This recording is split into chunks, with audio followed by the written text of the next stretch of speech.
What if the greatest safeguard against government overreach has been quietly sitting in the Constitution all along? The 10th Amendment isn't just a footnote. It's the firewall protecting your freedom, your family, and your faith. Today we're diving into how the founders designed this powerful line in the sand and why it matters more than ever in a world of growing federal power. Let's talk liberty, truth, and the rights that were never Uncle Sam's to take. Hey y'all, and welcome back to the last episode of this podcast. I am so thankful y'all are here today. I have had a busy week. I have been moving and it's been a lot. I literally just moved all my stuff to a new place last night, and so I'm really tired, but I'm super grateful. I'm so happy to be recording this last episode in this series with y'all today, and next week I have big plans, so y'all just stay tuned. I want y'all to leave a review if you feel led to, and on top of that, if you want to share this podcast with just one friend, that would really mean a lot to me. And then I will also send you an exclusive CCW sticker in the mail while supplies last. So just make sure you send me proof at voicesoflibertycontact@gmail.com, and I will send you an exclusive CCW sticker in the mail, and then also give you a shout out on the podcast because I love it when y'all share with your friends and with your family. So again, just feel free to leave a review that helps boost my podcast in the algorithm, and then obviously feel free to share with one of your family or friends, just one, and then let me know at voicesoflibertycontact@gmail.com. If you are not in our CCW Facebook community, you need to go and join it as soon as possible. We have lots of wonderful conversations there, and I will be sure to link that in the show notes so that you are able to go and listen. As always, let's start with the weekly verse and the weekly challenge. The weekly verse this week is, "She's clothed with strength and dignity. She can laugh at the days to come." Proverbs 31:25. The weekly challenge this week is to look up your state's rights related to homeschooling, parental authority, or medical freedom. I just want y'all to look at that and kind of memorize it. And then I also want y'all to write down the 10th Amendment in your journal or planner and just kind of memorize it as well. I know this one's a little bit of a different challenge this week, but I really want y'all to focus on that. Look up your state's rights and get familiar with them. And then I also want y'all to write the 10th Amendment in your journal or planner. Every episode, I do a review of the previous amendments that we have gone through. This is so important for many reasons, and I just really want to ensure that we have these memorized. It is essential to our everyday lives to know these and understand our rights. The First Amendment is, Congress shall make no law respecting an establishment of religion, or prohibiting the free exercise thereof, or abridging the freedom of speech, or of the press, or the right of the people to peaceably assemble and to petition the government for a redress of grievances. The Second Amendment. A well-regulated militia being necessary to the security of a free state, the right of the people to keep and bear arms shall not be infringed. The Third Amendment. No soldier shall, in time of peace, be quartered in any house, without the consent of the owner, nor in time of war, but in a manner to be prescribed by the law. The Fourth Amendment. The right of the people to be secure in their persons, houses, papers, and effects against unreasonable searches and seizures shall not be violated. And no warrant shall issue but upon probable cause, supported by oath or affirmation, and particularly describing the place searched and the persons or things to be seized. The Fifth Amendment. No person shall be held to answer for capital or otherwise infamous crime, unless on presentment or indictment of a grand jury, except in cases arising in the land or naval forces or in the militia, when in actual service in time of war or public danger. Nor shall any person be subject for the same offense to be twice put in jeopardy of life or limb. Nor shall be compelled in any criminal case to be a witness against himself, nor be deprived of life, liberty, or property without due process of law. Nor shall private property be taken for public use without just compensation. The Sixth Amendment. In all criminal prosecutions, the accused shall enjoy the right to a speedy and public trial by an impartial jury of the state and district wherein the crime shall have been committed, which district shall have been previously ascertained by law, and to be informed of the nature and the cause of the accusation, to be confronted with the witnesses against him, and to have the compulsory process for obtaining witnesses in his favor, and to have the assistance of counsel for his defense. The Seventh Amendment. In suits of common law where the value in controversy shall exceed $20, the right of a trial by jury shall be preserved, and no fact tried by jury shall be otherwise re-examined in any court of the United States according to the rules of common law. The Eighth Amendment. Excessive bail shall not be required, nor excessive fines imposed, nor cruel and unusual punishments inflicted. The Ninth Amendment. The enumeration in the Constitution of certain rights shall not be construed to deny or disparage others retained by the people. Okay, y'all, I know that's a mouthful. Y'all just try to bear with me a little bit. There's 10 of these, so there's a lot. But we are on the last one, and I promise next week I'm going to have some new and awesome things to talk about. But this is also important too, and we are in the final home stretch of this. So here is the 10th Amendment. The powers not delegated to the United States by the Constitution, nor prohibited by it to the states, are reserved to the states respectively, or to the people. Did you know your morning coffee can help save lives? That's why I'm proud to partner with 7 Weeks Coffee, a pro-life, values-based company that donates 10% of every sale directly to pregnancy care centers across the nation. Why are they called 7 Weeks Coffee? Because at 7 weeks, the baby is the size of a coffee bean, and it's the same time a heartbeat is clearly detected in an ultrasound. That is why they donate 10% of every sale to support pregnancy care centers across the country. They have raised over $900,000 for these care centers and have saved thousands of lives. Now let me tell you about the coffee, because I am very picky about what I put into my body. It is mold-free, pesticide-free, shade-grown, low acid, and it's organically farmed. It truly checks all of the boxes. So go to 7weekscoffee.com and save 15% forever when you subscribe. Plus, exclusively for my listeners, use the code OFFICIALCCW for an extra 10% off your order. That's a total 25% of savings on your first order. Subscribe today and be sure to claim your free single-serve brew bags with your order. And remember, your order will directly help support a network of over 1,000 pro-life organizations across the U.S.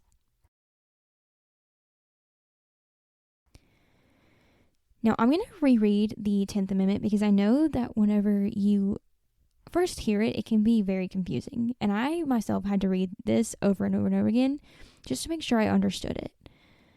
So the 10th Amendment is, the powers not delegated to the United States by the Constitution, nor prohibited by it to the states, are reserved to the states respectively, or to the people. Now, you may be wondering, what in the world does this even mean? And before we really dig into that, I want to go into the history of it. So I know last week we talked about the history of the Bill of Rights, and we talked a lot about that in the first episode as well. And it is really important because the 9th Amendment and the 10th Amendment have a lot to do with why they pushed for the Bill of Rights in America and things like that. So the history does matter. And I don't want to repeat myself over and over again when it comes to the history, but it does go back to kind of what we talked about last week with the 9th Amendment. Remember that the Bill of Rights was not originally in the Constitution. The 10th Amendment is similar to the 9th Amendment in the fact that these amendments centered around the debate of America having a federal Bill of Rights. Federalists like Alexander Hamilton were against having a written down list of rights because they feared that the government would take the rights not listed from the people and gain control. There was no physical possible way that they could write out every single God-given right that Americans would have. And so when the Bill of Rights was added, they included the 10th Amendment as a way to keep checks and balances in place. They did not want to give the government too much power because they were worried that that power would be used to oppress the people. There had to be checks and balances in place, y'all. The federal government only has powers granted to it by the Constitution. So basically that just means any power beyond that not denied by the state is up to the states and the people of America. This is a very important amendment because it essentially gives power back to the people. We have a say, and examples of this are local elections, conducting elections, health and safety, regulating interstate commerce, and so much more. This is why it is even more important to get involved in your local elections. We need to be the voice for our children. Our founders knew that the desire for power by those leading would grow, and there had to be limits to their power. I wanted to give some more examples of powers that are directed over to the states. These are things that we vote on and have an impact. This is why it is absolutely essential we do not stay silent. We cannot complain about the outcome and circumstances if we do nothing to make a difference or help enact change in our country. I see in the Facebook group all the time so many moms complaining about what their kids are learning in schools. It is absolutely devastating. Why are kindergartners learning about being trans in the LGBTQ+ movement? That doesn't make any sense. So who determines the curriculum in the public school systems? the school board members. And these people are voted in. We also vote for sheriffs, judges, district attorneys, and legislators. These positions all matter, and they can have an even bigger impact on us than federal elections. For example, the previous district attorney of Athens, Georgia, was inept. In November, I was able to vote for someone else, someone who was a much better choice, and thankfully, the previous district attorney was voted out. The citizens of Athens are better protected because the laws that are already enacted will be enforced. Criminals won't be let go over and over again, and they will actually be locked up for the crimes that they commit. These small elections matter and impact us in so many ways than we can even imagine. I'm sure many of us remember when Trump appointed the Supreme Court justices who were pivotal in the Dobbs decision that ultimately overturned Roe v. Wade. Many of you may disagree with me on this, but here is how I see it. It was a blessing for many pro-life activists to be able to witness a truly remarkable thing. While I am completely against abortion, the federal government should not be in charge when it comes to this.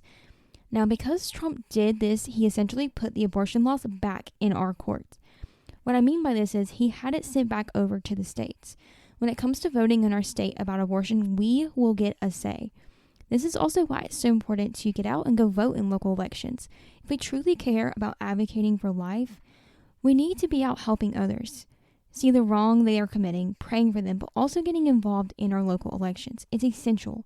We have an opportunity to save more babies' lives.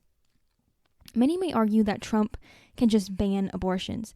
While this essentially could be true, he can just sign an executive order doing so. It would never ever be implemented. We have to do things that we know will work and the things we can do to save the lives of babies. Christians can stay silent no longer. This article from NPR from June 24th, 2022 says, in a historic and far-reaching decision, the U.S. Supreme Court officially reversed Roe v. Wade on Friday, declaring that the constitutional right to abortion upheld for nearly half a century no longer exists. The decision, most of which was leaked in early May, means that abortion rights will be rolled back in nearly half the states immediately, with more restrictions likely to follow. For all practical purposes, abortion will not be available in large swaths of the country. The decision may well mean, too, that the court itself, as well as the abortion question, will become a focal point in the upcoming fall elections in the fall thereafter. Some would argue that abortion rights being given back over to the states is a terrible idea. While yes, this can have repercussions, I think it is important to understand that this opens a huge opportunity for Christians to get out and help enact change. We will never ever end abortion if we do not get out and vote. This world is cruel, and while I do hope and pray there does come a day when abortion is completely abolished for good, we do have to do what we can to speak for those who cannot speak for themselves. Christians, in my opinion, have a duty to be involved in politics. We have to stand firm for what we believe in. Hamilton stood firm for what he believed in. John Adams stood firm for what he believed in. And many of our other founding fathers stood firm for what they believed in. We have to do the same.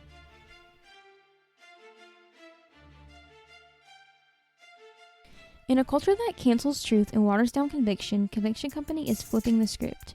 Their hats aren't just about style, they're about standing firm in what matters: faith, family, and freedom, and the values this country was built on. Bold designs, unapologetic messages, because your hats and shirts should say what your heart already knows. Conviction is never out of fashion. Their goal is to provide their customers with high quality and on-trend apparel and accessories that make it easy to boldly share truth and spark important conversations. Go to convictionco.com and use the code OFFICIALCCW to get 10% off your order today. I want to give you a little court case to think about. This one is called Bond versus United States. And I wanted to go over another angle when it comes to the 10th Amendment. So we talked about how it basically gives power back to the people. It's a way to enact checks and balances so that the government cannot gain too much power. And I wanted to talk about this because there is a court case that deals with this, and it's called Bond versus United States.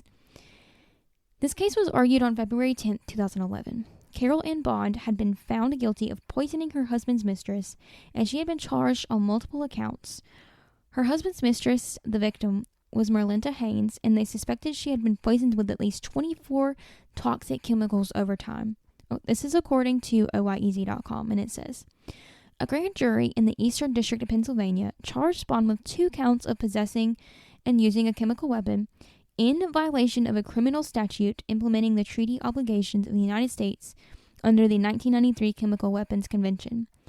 The grand jury also charged Bond with 2 counts of mail theft. Bond's attorneys argued that the statute was intended to deal with rogue states and terrorists, and that their client should have been prosecuted under state law instead. Bond, a laboratory technician, stole the chemical potassium dichromate from the company where she worked. Haynes was not injured. Bond's husband had a child with Haynes while married to Bond. Haynes had contacted police and postal authorities after finding the chemicals at her home. In September 2009, the U.S. Court of Appeals for the Third Circuit held that Bond lacked standing to challenge the constitutionality of the statute on the basis of the 10th Amendment. So the main question from OIEZ.com says, does a criminal defendant who has been convicted under federal statute have standing to challenge the conviction on grounds that the statute is beyond the federal government's enumerated powers and inconsistent with the 10th Amendment? So the Supreme Court said yes. The Supreme Court reversed and remanded the lower court in a unanimous opinion by Justice Anthony Kennedy. Bond has standing to challenge the federal statute on the grounds that the measure interferes with the powers reversed to the states, Kennedy wrote. Justice Ruth Bader Ginsburg wrote a concurring opinion joined by Justice Stephen Breyer, in which she argued, I join in the court's opinion and write separately to make the following observation. Bond, like any other defendant, has a personal right to not be convicted under the constitutionality invalid by law. First of all, I am thankful that the victim was not harmed. While this entire situation is an icky one, it does make me wonder and ask some questions. Carol Ann Bond was found guilty, but took this case to the Supreme Court. Why? Why would she take it to the Supreme Court?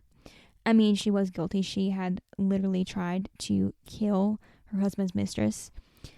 Because she was convicted under the federal statute, not the state, her lawyers felt this was inconsistent with the 10th Amendment. So, because she was tried in more of a federal trial and not a state, this is why they felt it was inconsistent with the 10th Amendment.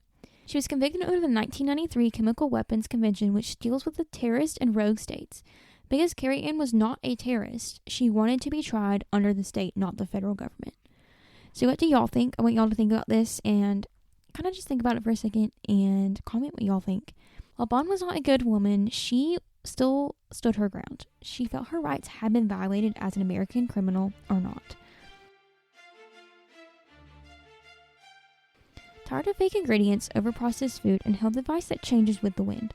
Back to the Basics 101 is all about getting back to God's design for wellness with real whole ingredients straight from the farm.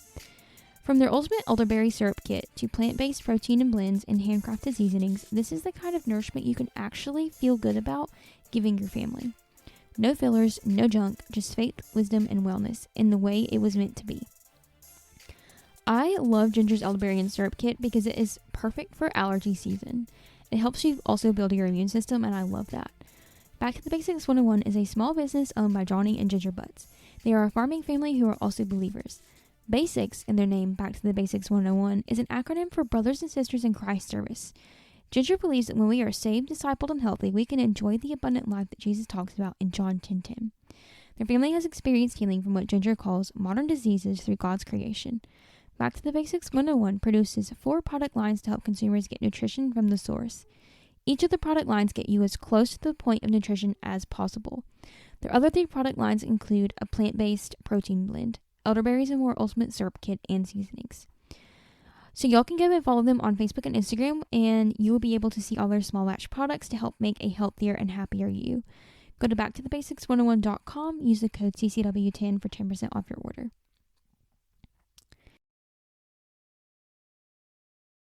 So going through this series, we have learned a lot, and I really appreciate those of you who have shared this podcast, y'all who have tuned in, and those of you who have given me a review, commented. If you have participated in any way, I really, really appreciate it. It means the world to me. Remember, Roe v. Wade did not fall by accident. It fell because people showed up. Just like in Bond v. United States, we're reminded that we, the people, still hold the line if we're willing to take our place. Show up to your local school board meetings. Know your sheriff. Vote in local elections. Your voice matters now more than ever.